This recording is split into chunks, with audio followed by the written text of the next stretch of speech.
Good evening. My name is Rose Blaze and this is the Live Book Show. This evening we are here as a group together from the sunny Isles of St. Lucia this evening, talking about the history of St. Lucia this evening between the years of 1654 and 1915. I'd like to introduce my guests, Amawale, who is often here presenting with me from time to time. He is a Pan-Africanist and a published author of many, many volumes, many, many books. Good evening, Amawale. How are you? Yes, good evening to you. Good evening, and it's Amawale. always a pleasure to be a part of the program. And it's wonderful to have you here this evening, as you know, you're an authority on specific subjects relating to the said interest this evening. So it's good to have you here. Bonsoir, Amawale. Merci autant, merci autant. Yes. And our esteemed guest this evening is Dr. Morgan Dalfines. Good evening, Dr. Good evening. Morgan. Good evening. Nice to have you here. His book, The History and Language of St. Lucia between 1654 and 1915. Well done. Well done. Merci un pile. Thank you very much. It's wonderful to have you here. It's wonderful to be here. Excellent. So we always tend to start the show by me asking you to tell us a little bit about yourself. For me, it's simple, although it may sound complex. I arrived in England aged 11 in what is now called Windrush period. Mm-hmm. We didn't call it anything. We were just coming to England. After that, I went to school and had to struggle with things like racism and physical attack. As well as mental attack, but luckily I was able to survive and got through the exams and studied up to doctorate level. But in between, I mean, from the age of 17, I was always interested in things African and Caribbean. So I'd be rushing to the library to go and read certain books. Certainly one book I remember clearly as my starting book was a guy from South Africa called Abrahams, talking about South Africa and what life was like there. After that, I went into the search for employment. Again, other struggles. You're looking for work, you're going for jobs. Yeah. And certainly in some periods, they tell you the job just gone. Oh, right. So you sent your papers, etc., and you arrive, and the job had just gone. Oh, is this due to racism, no doubt? Oh, yeah. And I mean, it took me some time in terms of applying. I remember I certainly got to over 90 applications. And in fact, I remember one application reply that was very interesting. On the rejection letter, somebody scribbled in pencil, said, "Sorry, inside job." So that one was an honest one. Obviously not the person who sent me the letter, but a clerk or somebody else who saw the situation more clearly than I could. And I managed to rise through the ranks and became chief inspector of schools, head of a teacher training college, an education consultant for about a couple of years, and ended up in terms of quality control in a college, at which point there was an opportunity to take, what do they call it, redundancy, and growing less young than when I started. I thought this is a good opportunity, which I took. So basically, it's a typical migrant story. You came with a mission to look for money, resources, and or education. But within that, I liked education and learning, Yeah. and I enjoyed it. And that particular interest in things African and Caribbean, I think, started my journey off. Yes. You know, Is so- this when you did your doctorate? Not quite. I mean, I was about 17, 18 when I started with Yes. these ideas Yes. in my head. In fact, I'd even done some training of teachers in my while I was still at school, talking to them about Caribbean and African culture. But when I first came to study at School of Oriental and African Studies, Oh, is that Russell Square? that's right. What I studied was an African language called Hausa Yes. and yes. North Africa. linguistics. Yes. And that was what they told me I'd need All right. in order to move on to the kind of studies that I wanted. You've got to imagine I had much less information. I was naive. I came and said, well, this is what I want to do. And then I understood that you went on to Africa. Oh, yes. work, When I got the doctorate, I had a Yes. job, if you like, my first, how would I call it, non-industrial job. So before that, I was a cloakroom attendant. Yeah. I did all types of jobs. I dismantled fairgrounds, whatever was going Wow. while I was At the doing time. my studies. Yeah. Oh, yes. I also moved carpets around Okay. in some of the big stores. Okay. Just so that I could keep body and soul together to do my studies. So the job in Nigeria as a lecturer in linguistics and Wow. Hausa was, if you like, my first job, which was non-industrial. Yeah. And Sounds I fantastic. took it from there. So when did you become an author? An author, that I've been, I think, somebody trying to be an author. I think since my teenage years, I was pretty naive. So I wrote a couple of things in my naive youth, and I sent them to Longmans, I remember. I got a rejection letter, obviously, because the things I was writing there were probably very immature. So I was an author in that sense. The thing that scored a bit better was my poetry. All right. I got a prize at school, and they published the poem in the school magazine. Creative. Yes, but more importantly, I think I got £100 or something, or Wow. £50 Lovely. as a book token. Yeah. So suddenly I could buy Access, other things that I wanted. Of And- interest, yeah. Oh yeah, Plato was very useful, Mm. and some other books that I wouldn't necessarily have gone out and bought. But that was it. In terms of probably the first series of articles were around when I was writing my doctorate, before and around that period. I remember one article in something then called The Black Liberator, Okay.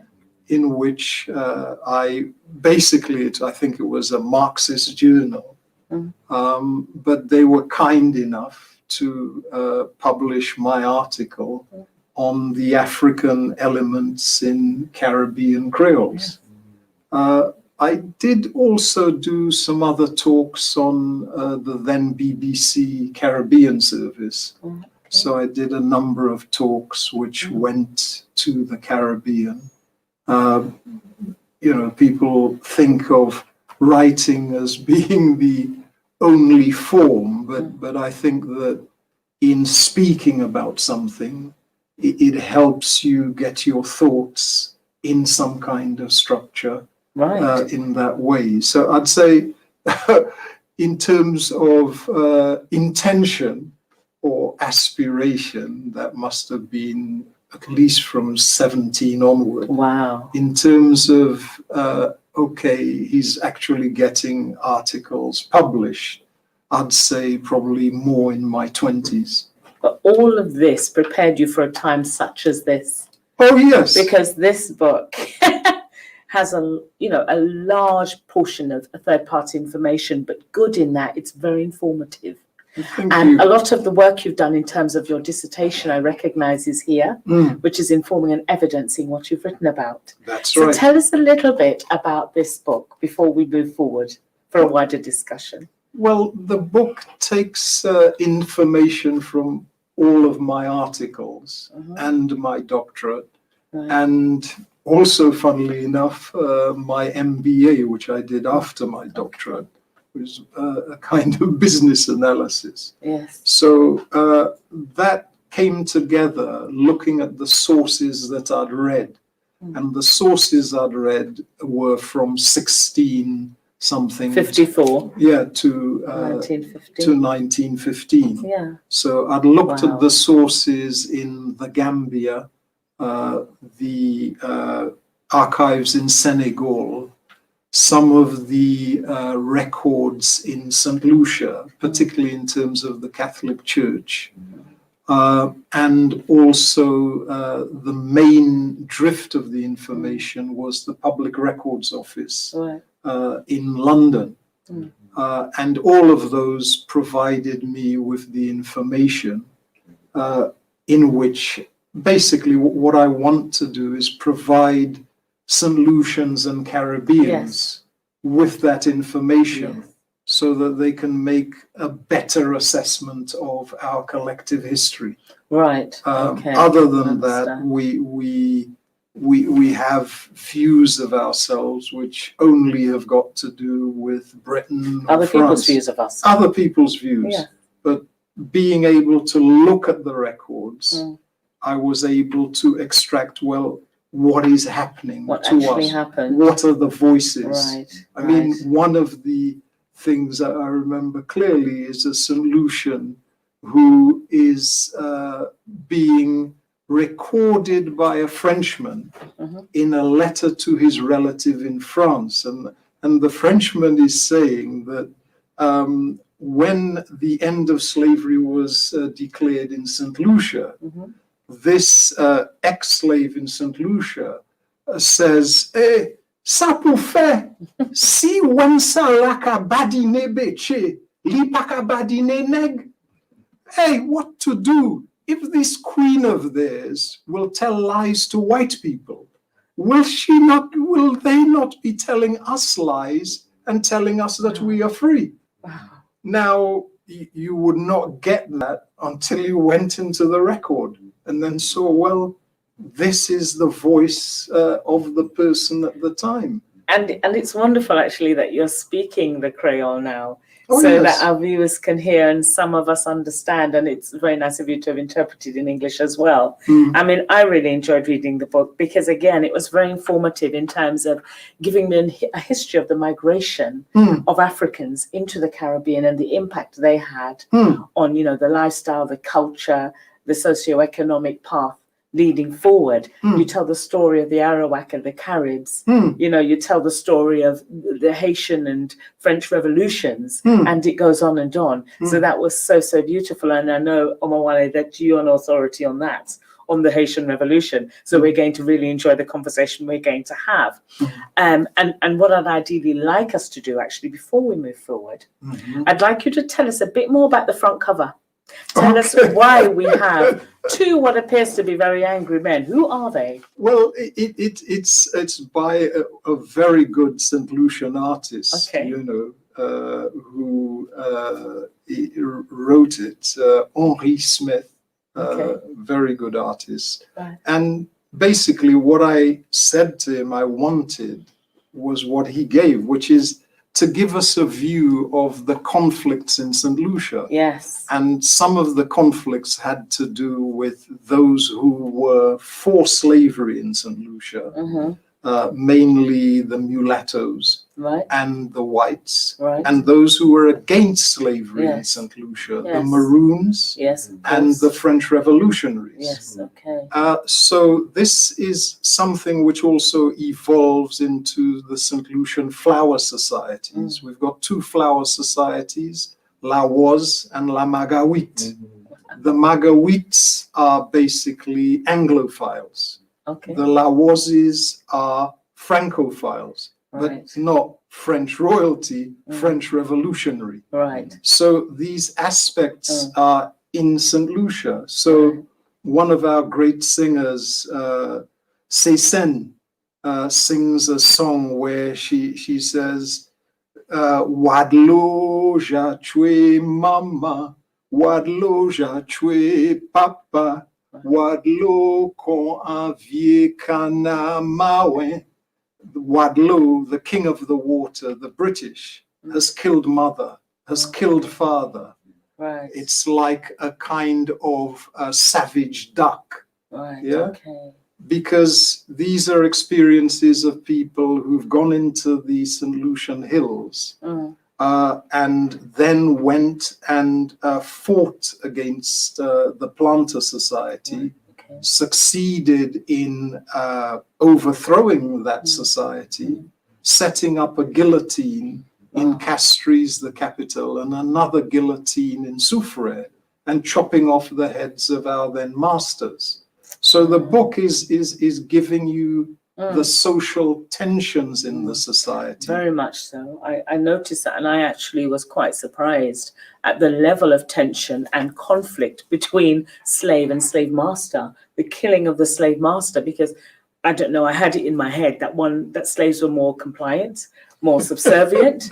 But actually what I was finding when I was reading the book is that they were killing their masters. Yes. You know, and just to mention at this point, the twofold objective in terms of the book. So it's to have the influence of the external cultures on development of St. Lucian patois, of the language, and to look at the socio-economic and political relationship, which is developed as a direct result of the importation of slaves from Africa. Yep. And I think you get a really good sense of that.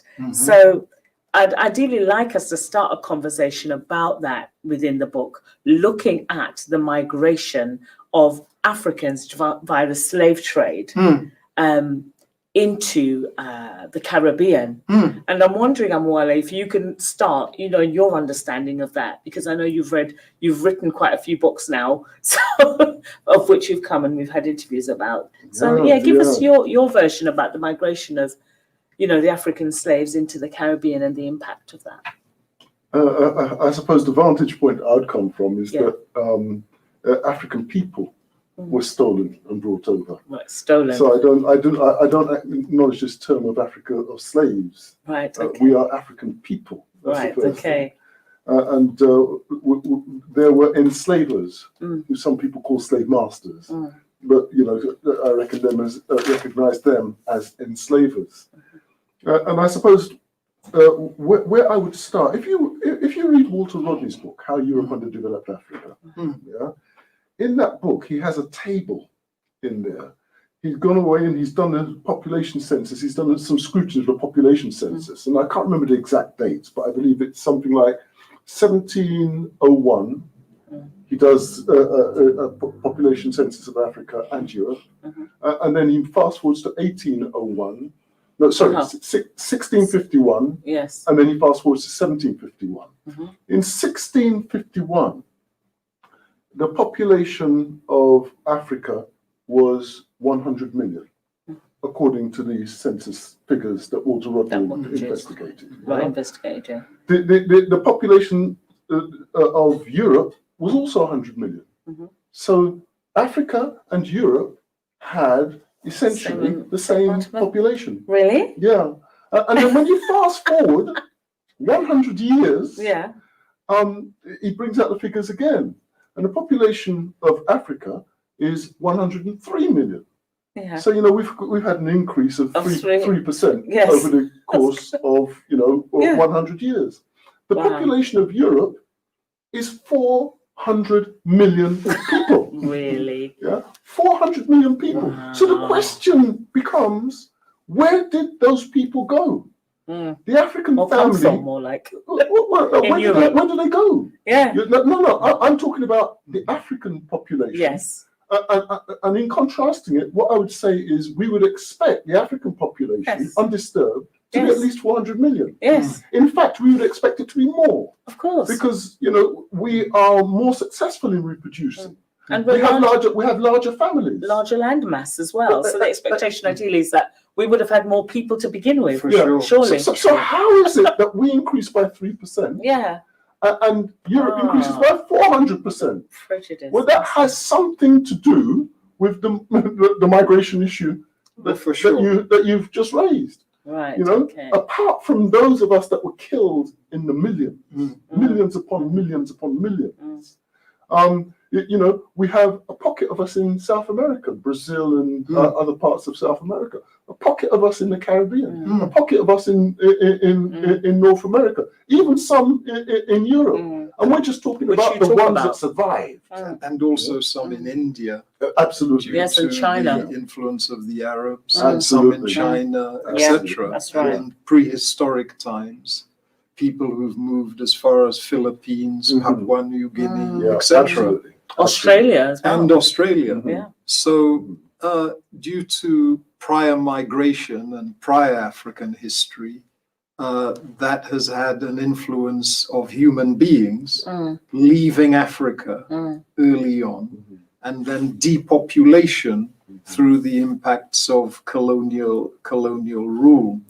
But I think it's also important to identify a number of other things. One, my book deliberately starts in Africa, ancient Africa, and gives a kind of overview of things which were happening there before we came into the Caribbean.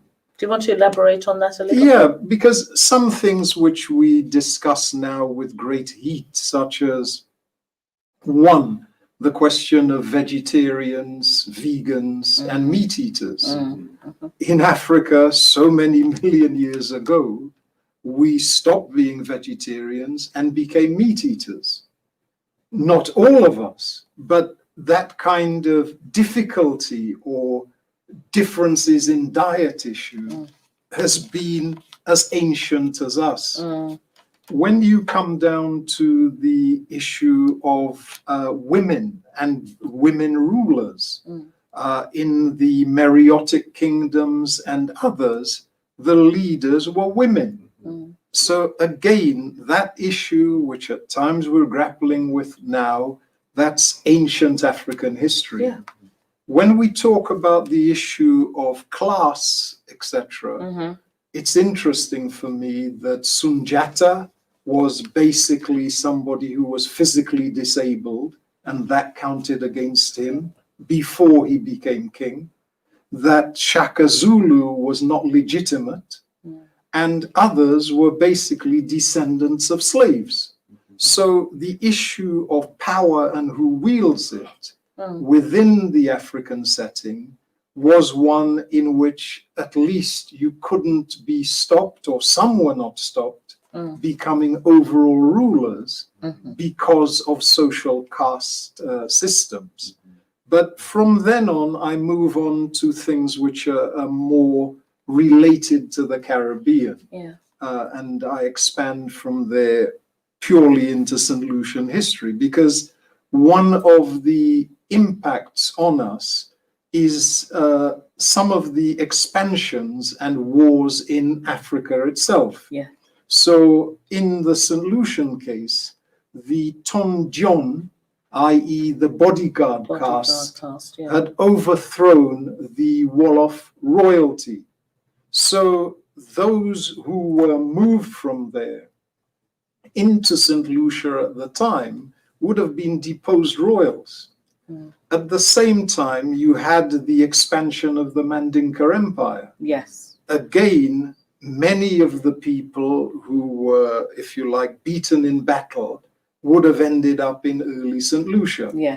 In other places, let's take the...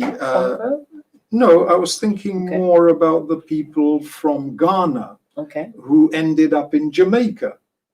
That's purely because the Ashanti had beaten some of the other groups, I think a subgroup of the Fanti.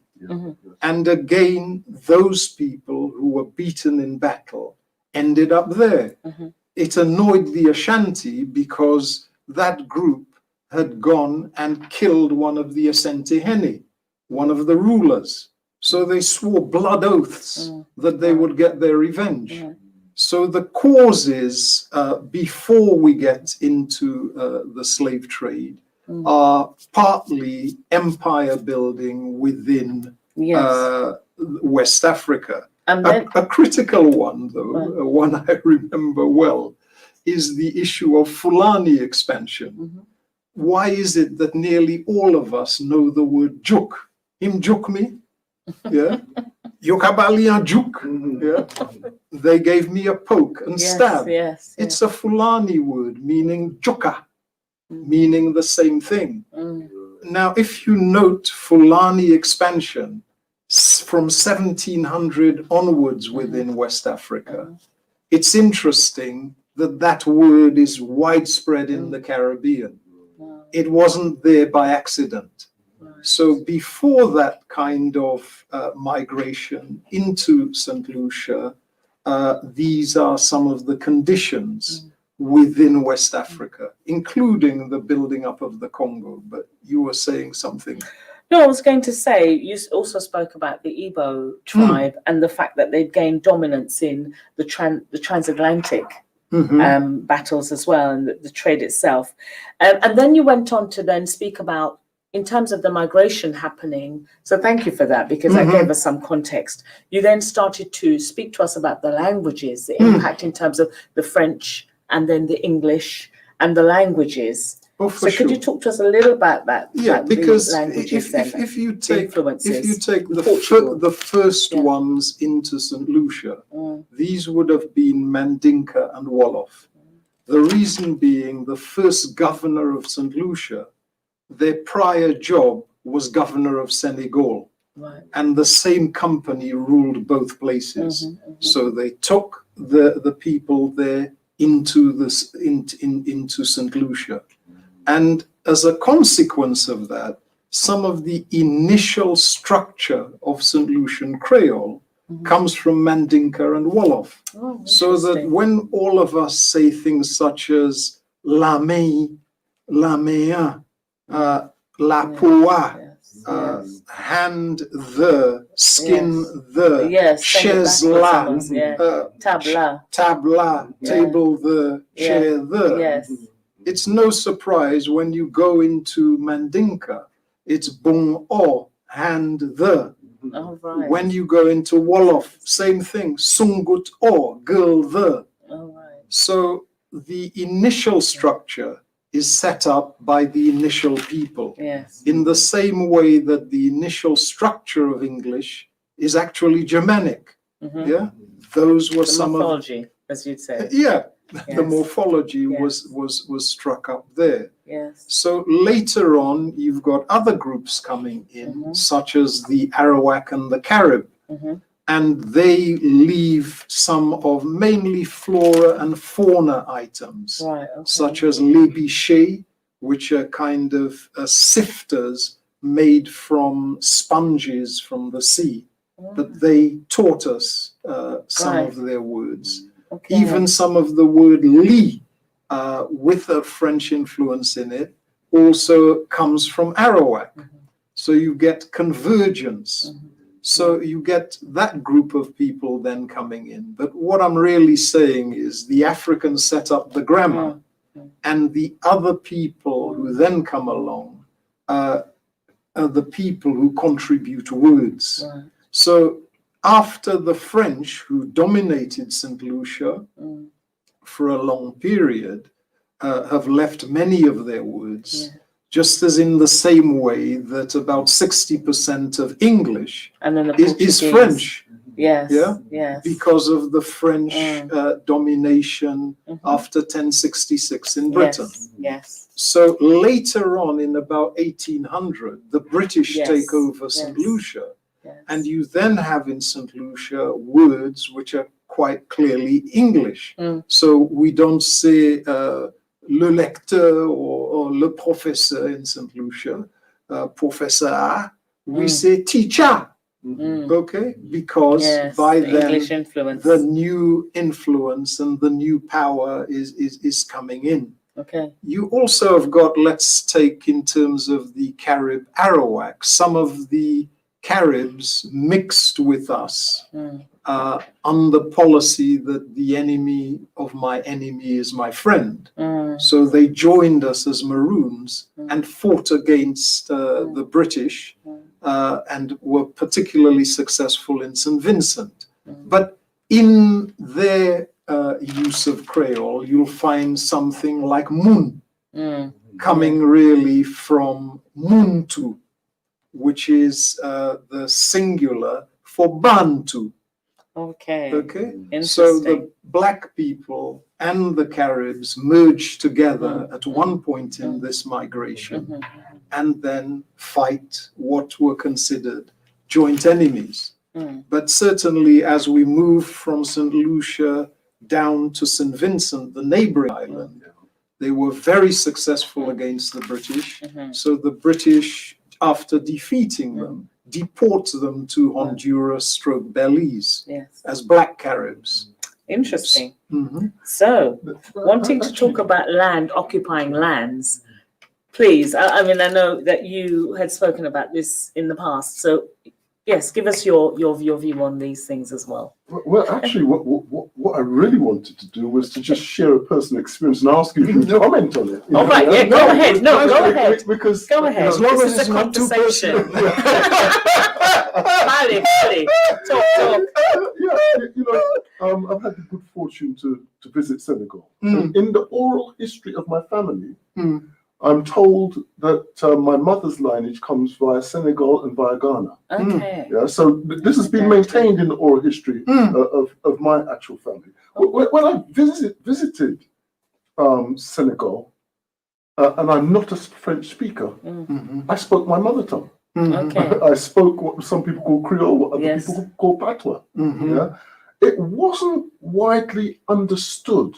So they couldn't quite make out what I was saying. They could hear the French in it, obviously, and make some sense of what I was saying, but they couldn't quite work out what I was saying. But I had an uncanny experience when I was in Nigeria, and I went over to Benin Republic, next door to Nigeria. Yeah, Benin, Now, in the Benin Republic, as soon as I opened my mouth, everybody, including the children, knew exactly what I was saying. Really? Yeah, they could understand word for word what I was saying. Your Creole. And there was a sister who I spoke to. She spoke Yoruba, she spoke English, and she spoke French. And I spoke to her, and she told me what I said. Wow. I spoke something else, and she told me word for word. Wow. She told me exactly what I said. And goose pimples just rose from me, with this experience. That is the weirdest thing.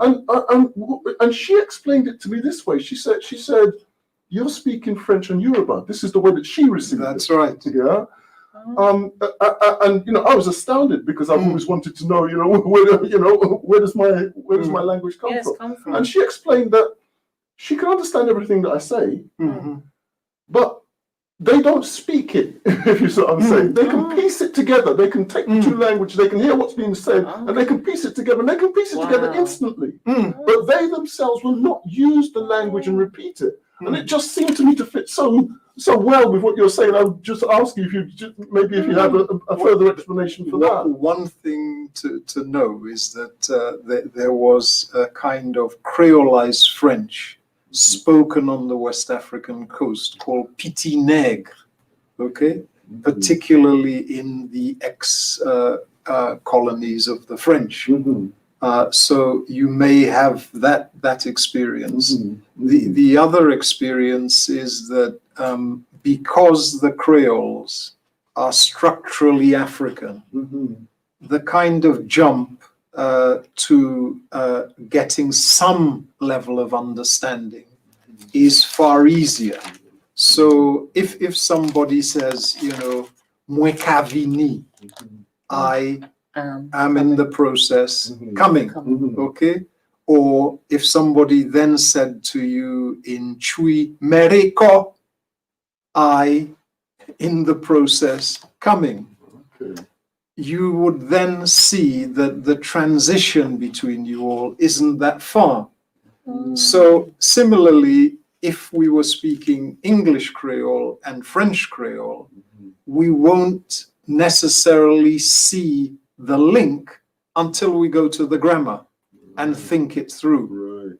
Once you do that, and the person talking to you was multilingual, then the process is easier. I mean, certainly the things I found relatively easy when I was learning Hausa was that some of their ideas are basically Caribbean ideas, yeah, although they're Muslims, okay? But some of their concepts are typically Black African, yeah? So if somebody at a simple level says to you, Yazo de Kwaria, he came with a calabash. Ivini epi kalbas. Okay. So the other people learning Hausa with me were English. So their first question, what is a calabash? I didn't have to ask that question. Yeah. We make calabashes in the Caribbean and they make them over there. Cultural similarity. So I think that there are many of these areas to be expanded. I mean, particularly when you think through that long before we get into the Caribbean, there were movements within Africa. So West Africans moved south to become what people call Bantus. The first area of semi-Bantus are the Igbos, okay? Because in terms of their structure of society, they do not recognize kings. So this is a breakaway from the kind of feudal societies of the Mandinka, the Hausa, and others within West Africa. So although we're talking about things which are different on some levels on the surface, when you look down at it, at times it's the same people under another name. The so-called Ewe, the Ewe Fon in Dahomey, they're ex-Yorubas, yeah? And hence the common gods of the Yoruba and the Ewe Fon. Mami Water, Mama Glow, okay?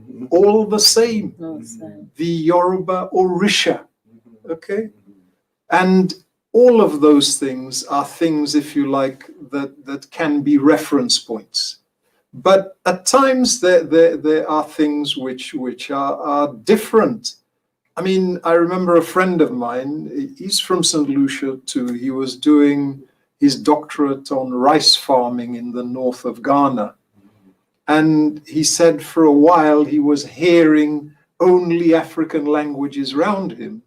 And in order to fulfill his sense of his own identity, or his tribal identity, if you like, he started speaking patois to himself, okay? Because if you like, when the link is so close, then the notion of where am I different comes in. So it doesn't surprise me. But certainly another thing to bear in mind, I don't know if it's the Republic of Benin we're talking about, but certainly one of those African nations knows about and celebrates Toussaint Louverture. You've got a big statue of him there. Yes. So they're doing that particularly because they recognize from the historical record that he would be somebody from the Arada, the Alada, somebody coming from Dahomey Fon, and also Dahomey Fon are linked to Yorubas. Okay, And we can continue. you can really expound on this, and I'd love us to have an opportunity just to address other aspects No of the problem. book. Okay, so we now come to war, 1938, and we have the Black African is now well assimilated in society, and things have moved much further on. So wanting, if you can talk to us a little bit about wartime and the impact on the Caribbean, you've documented it well. But just in your understanding about it as well, wartime and the impact on the Caribbean. Yeah, it's not an area that I particularly research. I'll say that first of all. But what we have is not just 1938, but there was 1914 to 1918 period of war, which had a profound impact also. So you got World War II, 1914 to 18. You got World War I, 1914 to 18. You've got World War II, 1939 to 45. If that's right. Yeah, the kind of formal dates that are given. We know that there are variations around those dates, but those are the kind of formal dates that are given. African people from the Caribbean are recruited into armed forces. Yeah, and in large numbers too. So Britain historically had a West India regiment anyway. Yes, they did. Yeah, you mentioned the Black Caribs, etc., etc. Later, they go on to form. Use many of them to form a West India regiment. Yes. So that connection is there. So we know that lots of troops were pulled in from the African continent. Lots of troops were pulled in from Asia, particularly South Asia. What today would be called India, Pakistan, and Bangladesh. That kind of region, etc. But they made use of us in their wars. Yes. And it's interesting that in World War I, for instance, now I've forgotten the name of the place, but in Italy there's a place, and it begins with a T. It might be something like Torino. I'm sorry, I can't remember the name of the place. But there was a mutiny of African soldiers, and African soldiers from the Caribbean, who rose up against racism in the midst of war. In the midst of war. Yeah. Can you imagine? They actually executed two of the leaders, of that mutiny, and kept the rest because these soldiers were so valuable.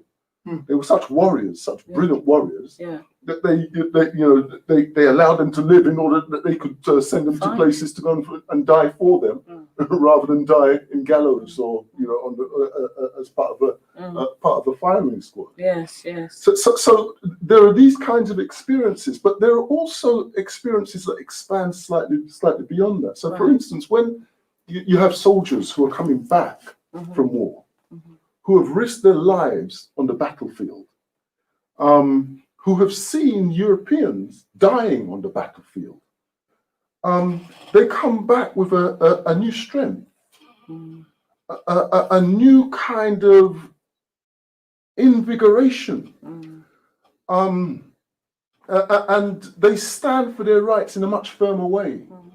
And when you look at something like the UNIA, Universal Negro Improvement Association, founded by Marcus and Amy Ashwood Garvey back in 1914, but developed strongly during the actual period of the war, 1917, and just after the war. What you find is that kind of courage, that kind of demand for demand of rights and demand of equal treatment. Yeah. It is part of the engine that just drives and galvanizes. The UNIA. So we see that world wars have a big impact. Yeah. In 1914-18 war, for instance, we see the Soviet Union comes into existence as a direct result of imperialism fighting with itself. Yeah.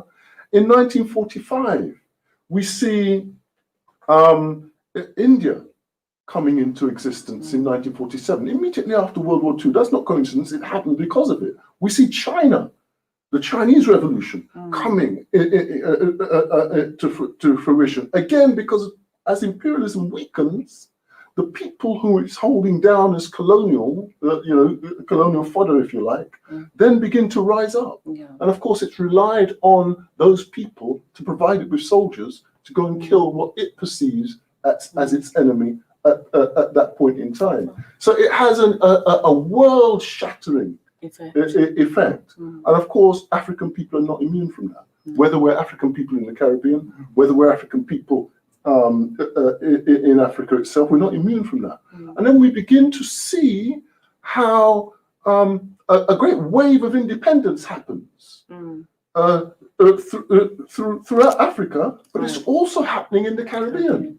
So we see Ghana in 1957, which is very often held as the example of the kind of the beginning of the what imperialists call the wind of change, which was sweeping across Africa. But in 1962, we have the independence of Jamaica, we have the independence of Barbados, and then we have a series of independence across the islands in the region. Okay, it doesn't impact on Martinique and Guadeloupe, for instance, in the same way, which remain kind of colonial possessions of France. But many of those connected to Britain find themselves independent. And the only ones that remain formally colonized are places like Montserrat would be an example. Montserrat, a population of 8,000 people, it's very difficult to say with a population of 8,000 people that you're going to call yourself independent. And so that, that colonial chain remains there, partly because the people, not want it, but accept it as a kind of necessity. Yeah? So I think the point that I'm making is that it has the wars, both world wars, had a world impact, but it also had a specific impact on us, the African people of the Caribbean. Yes, I'd be looking at that question slightly differently in terms of the St. Lucian experience. After we revolted and cut off our masters' heads, the empires struck back, the empires of France and the empires of Britain. And then our leaders were taken to France for interrogation and then brought back to Senegal and put in the slave fort there. And the British experience was of taking them back to Sierra Leone and putting them in slave forts there. What's interesting is that when people interrogated the leaders, they found that those leaders were steadfast with the idea of independence, and that indeed the notion of rebellion rose with the return of that group of rebels to the African continent. Other things happened, certainly in terms of off the coast of Devon, and I think it came up in a recent documentary, that some of the captives from St. Lucia who'd fought against the British drowned in a boat off the coast of Devon. Some others were brought to Porchester Castle and jailed there. But afterwards, after they were jailed there, they were treated more as prisoners of war, and some returned to France and some returned to the Caribbean, where again they started revolt and in some cases were parts of revolution. So in a sense, my notion of war begins a long time before the world wars. And from there, you get other things that people note. I mean, in St. Kitts, when they came to recruit people as soldiers for the British Army, lots of the people ran into the hills, typical of the maroon behavior of the captives in St. Lucia, ran away from something they didn't want to be part of. But as you said, whether you liked it or not, you were part of it.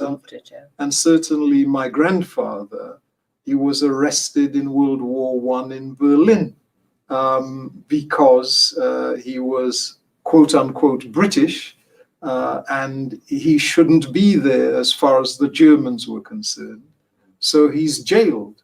He's then returned to St. Lucia at the end of World War I. But one thing he did do was our first auntie is called Altona. He named her after the prison outside of Berlin where he was kept. So in a sense, we're enmeshed within a system, but our enmeshing within that system has got antecedents, has got other kinds of values and experiences behind it. But what I liked about Rodney's book is he says, well, we have fought many wars nobly for other people. When will we fight wars for our own self-interest? And I think his classic book, How Europe Underdeveloped Africa, is a great explanation of how things have come about. But again, particularly if you look at the Black American experience, all of these people going to war and coming back and wanting things better. But they're not dissimilar to the British experience. Lots of social things like the health service happen when these soldiers come from the wars back to Britain. And they're saying, hey, you know, I want something better. So it seems to me, looking at my book there, we've been at war for centuries. We've been in conflicts with each other. We've been in conflicts for our freedom. And we've been in conflicts on the part of other people. But what I think is... in concluding, what do you think? In concluding, I think, like language, we have kept alive aspects of our hope and aspiration, and we need to pass that hope in tangible form to the next generation in terms of developing skills, skills such as IT, etc., to survive better in the modern world, and to be more self-critical of some of our own behavior, because people talk about Black Lives Matter, and one of the things I always say, when are Black lives going to matter in our own countries? When are we going to have a quality of life and a quality of building that we think is good enough or better for our own population? So for me, that is the critique. Wonderful. And I think you've concluded it exceptionally well in terms of looking for, you know, just advancement for us as a diaspora of people. So thank you for writing the book, because it gives a real baseline, a real kind of introduction as to how we have evolved as peoples, especially in the Caribbean, and how ideally we then move forward with the, you know, with that wonderful conclusion you've given. So thank you so much again. Great pleasure. Dr. Morgan, for attending. Thank you, Merci Amawale, for autant, being. merci autant. Merci autant. Oh, Merci autant. poye. For nothing. It's good. Chaque bête a fait qu'a cléoué pour la mieux. Absolutely. Every firefly I is was going to say glowing in its English. own light. Wonderful, wonderful. So from us here at the Live Book Show, good night, good evening. Thank you.